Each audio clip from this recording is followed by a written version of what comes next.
'Cause I'm good, yeah, I'm feeling alright. Baby, I'ma have the best fucking night of my life. And wherever it takes me, I'm down for the ride. Baby, don't you know I'm good, yeah, I'm feeling alright.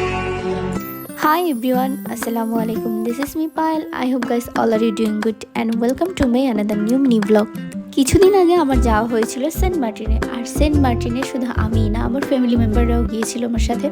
আর আজকের এই ভিডিওতে আমি আপনাদের সাথে share করব Saint মার্টিনের কিছু অপরূপ সৌন্দর্য। I hope guys enjoy this video. প্রথমেই আমরা রওনা হলাম বরিশাল থেকে ঢাকার উদ্দেশ্যে, এরপর ঢাকা থেকে টেকনাফ। ঢাকা থেকে বাস ছেড়েছে প্রায় 9টার দিকে, এরপর সারা রাত বাস জার্নি।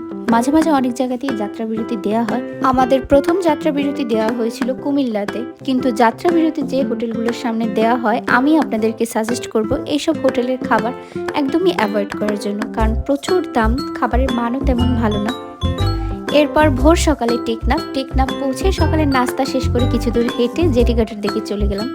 আর ওইখানেই শিপ ছাড়ার সময় ছিল সকাল 9টায়। 4 ঘন্টা শিপ জার্নি অনেক কষ্টের, কিন্তু ট্রাস্ট মি, ছাড়ার পর এত সুন্দর ভিউ, এই সুন্দর ভিউ দেখার পরে আমার কাছে সারা রাত সারাদিনের জার্নি কিচ্ছু মনে হয়নি। আল্লাহ তাআলা সৃষ্টি যে এত সুন্দর, সুবহানাল্লাহ। আর আল্লাহর নিকট অনেক অনেক শুকরিয়া এই সৌন্দর্য দেখার সুযোগ করে দেওয়ার জন্য, আলহামদুলিল্লাহ সবকিছুর জন্য। তারপর এই যে চলে আসলাম স্বপ্নের দারুচিনি দ্বীপ, সেন্ট মার্টিন। আমরা যখন গিয়েছিলাম তখন অতটা ভিড় ছিল না, কিন্তু আসার দিন অনেক ভিড় ছিল। এরপর রিসোর্টে গিয়ে কোনো বিশ্রাম না নিয়ে ঝটপট করে রেডি হয়ে চলে গেলাম বিচের পাড়ে। আর হ্যাঁ, এই ছিল আমাদের রিসোর্ট। এটার নাম হলো ইকো ডিভেন বিচ রিসোর্ট। এটা একদমই বিচের পাড়ে, আর রিসোর্টটা অনেক সুন্দর।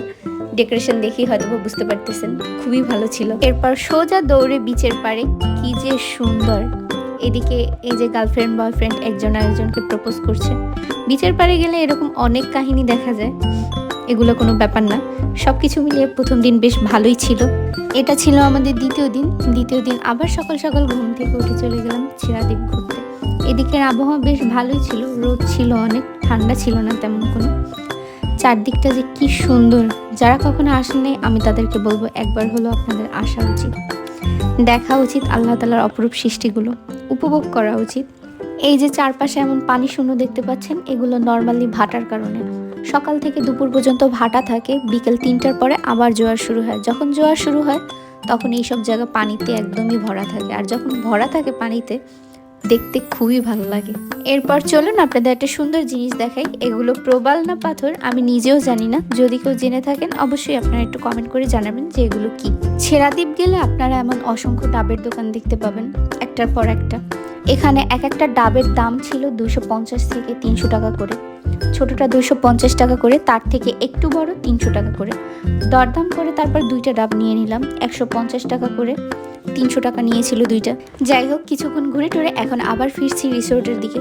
তারপর দুপুরে গোসল খাওয়া দাওয়া শেষ করে চলে গেলাম বিচের পাড়ে। এটা ছিল আমাদের সেন্ট মার্টিনের লাস্ট দিন। সবাই কি সুন্দর সাইক্লিং করছে। এখানে সাইকেল ভাড়া দেওয়া হয় ঘন্টা প্রতি 50 টাকা করে। আপনারা চাইলে বাইকেও ঘুরতে পারবেন ভাড়া নিয়ে। সন্ধ্যার পরের দিকে আমরা গেলাম মার্কেটের দিকে। যেহেতু এটাই লাস্ট দিন ছিল আমাদের, তাই টুকটাক কেনাকাটার জন্য ওইরকম সময়ও পাবো না, আর সন্ধ্যার পর ফ্রিও ছিলাম। আর সব থেকে মজার কথা হলো নতুন কোনো জায়গাও ছিল না ঘোরাফেরার মতো। এরপর কেনাকাটা শেষে চলে গেলাম চা খেতে, সাথে কাঁকড়া ফ্রাই। এই হোটেলের নাম কি যদিও আমি জানি না, কিন্তু খাবারের মান অনেকটাই ভালো ছিল। এরপর আসি রাতের পার্টে। যেহেতু এটা গ্রুপ ট্যুর ছিল, অনেক মানুষ ছিল সাথে, তেমনি আনন্দও ছিল। সবাই মিলে অনেক মজা করলাম, গেমের আয়োজন ছিল, অনেক ভালো একটা ট্যুর ছিল। সব মিলিয়ে 2024 সালের প্রথম দিকে সব শেষ, বাড়ি ফেরার পালা। পরের দিন দুপুর 2:30টার দিকে শিপ ছিল। দুপুরের খাওয়া দাওয়া শেষ করে বেরিয়ে পড়লাম সাগরের এত সুন্দর দৃশ্য দেখতে দেখতে। আজকের ভিডিও এখানেই শেষ করছি। খোদা হাফেজ। আর হ্যাঁ, ভিডিওটি কেমন লাগলো অবশ্যই কমেন্টে জানাবেন, আর ভালো লাগলে অবশ্যই লাইক আর শেয়ার করতে ভুলবেন না।